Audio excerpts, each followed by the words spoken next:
हम सभी आज बाबा के घर में दीपावली मना रहे हैं और यह जानकर के मना रहे हैं कि ये दीपावली हम सबका यादगार है, सतयुग का यादगार है। सतयुगी दुनिया जब आत्मा का दीप जला हुआ था, सभी का दीपक रोशन था और उस आत्म दीप की रोशनी से ही सारा विश्व भी रोशन था।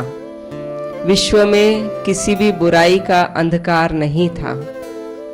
लेकिन उस देवी देवताओं के राज्य के बाद द्वापर से जब आत्मा में विकार आए, बुराइयां आई, तो अंधकार आना शुरू हो गया। आखिर कलयुग के लास्ट में परमात्मा शिव बाबा दीपराज, जो हम सभी आत्मा रूपी दीप रानियों को आकर के जगाते हैं, पुनः स्मृति दिलाते हैं कि बच्चे अपने आप को पहचानो, अपने आत्मा का दीपक जलाओ। तो वास्तव में हम सभी ज्ञान के द्वारा अपने दीप को जलाकर पूरे विश्व को रोशन कर रहे हैं। तो ऐसी रोशनी वाली दीपावली की आप सभी को बहुत बहुत ढेर सारी शुभकामनाएं हैं। वैसे तो पौराणिक कथाओं में बहुत सारी बातें हैं। लोग 5 दिन दीपावली मनाते हैं।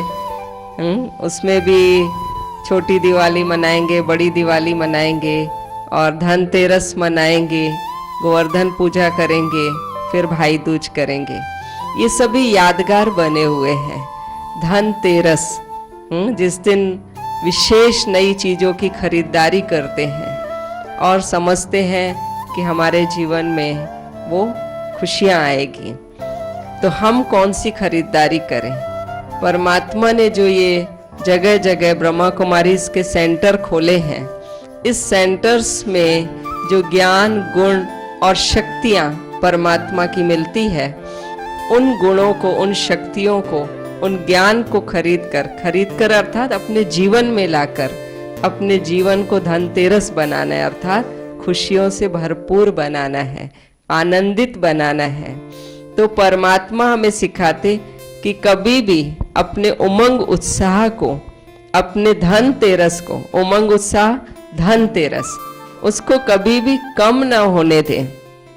कभी कभी क्या होता है, जीवन में कोई परिस्थितियां आती है, बातें आती है, तो हम थोड़ी उदासी में आ जाते हैं, खुशियां कम हो जाती है।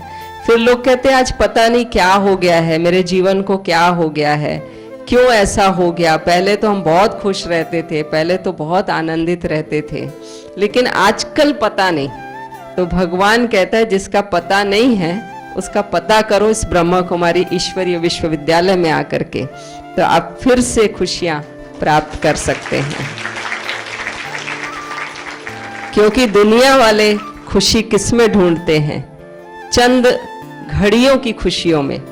नए कपड़े पहन लिए, थोड़े फटाके फोड़ लिए, किसी ने मान सम्मान दे दिया, किसी ने कुछ नया गिफ्ट दे दिया, उसी में हम खुशी का अनुभव करते हैं। लेकिन इससे भी ऊपर अगर खुशी का अनुभव करना है तो आज दिवाली के दिन एक दृढ़ संकल्प करेंगे कि चाहे कुछ भी हो जाए, हम अपने उमंग उत्साह को, अपनी खुशी को कभी कम नहीं करेंगे। चाहे पहाड़ जैसी परिस्थिति क्यों ना आ जाए, करोड़ों का नुकसान क्यों ना हो जाए, लेकिन उस नुकसान में भी हम खुशी को ढूंढेंगे। उसको कहते हैं ज्ञान की रोशनी का अज्ञानता के ऊपर विजय। ये परमात्मा ने हमें सिखाया है। फिर नेक्स्ट डे धनतेरस के बाद छोटी दिवाली, जिसको नरक चौदस भी कहते हैं। तो वास्तव में उसमें कहानी आती है कि माँ काली ने नरकासुर का वध किया और नरकासुर ने जो देवताओं को बंदी बनाया हुआ था, उस दिन वो आज़ाद हुए और उस आज़ादी के पर्व को छोटी दिवाली के रूप में मनाया गया। वो नरकासुर कौन है? हमारे अंदर बैठे हुए 5 विकार। उस नरकासुर को ज्ञान की शक्ति से, ज्ञान के तीरों से, बाण से खत्म करना है। वो माँ काली कौन है? हम सब ही वो काली बैठी है। बैठी है ना कि बैठे हैं?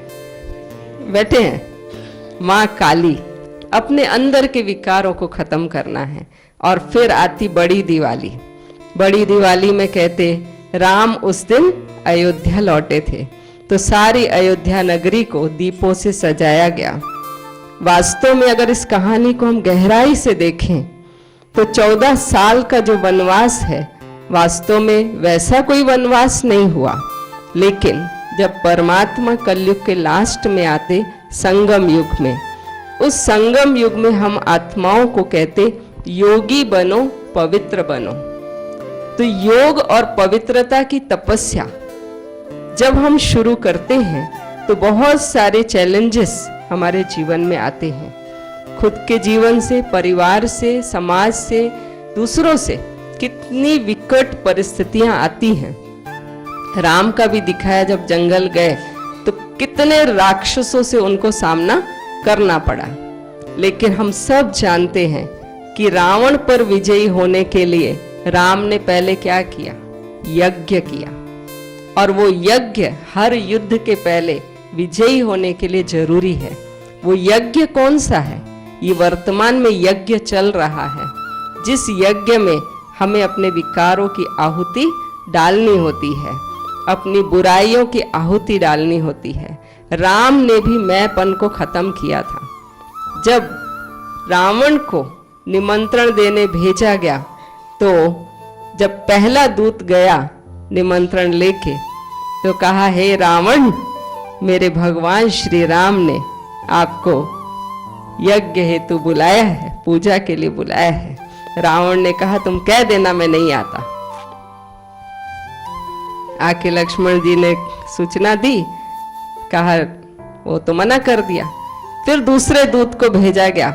राम ने कहा उनको जाके कहना, हे लंकापति, हे लंकाधीश, वनवासी राम ने तुम्हें यज्ञ के लिए आपको बुलाया है। वो तुरंत आ गया। वनवासी राम ने, ये नहीं कहा भगवान राम ने। तो हम ज्ञान में आकर के हमारा अभिमान अगर खत्म नहीं हुआ है तो हम कभी भी रावण पर जीत प्राप्त नहीं कर सकते। आज की वाणी में जो बाबा ने कहा, मान, शान, सम्मान, ये जरूरी नहीं है।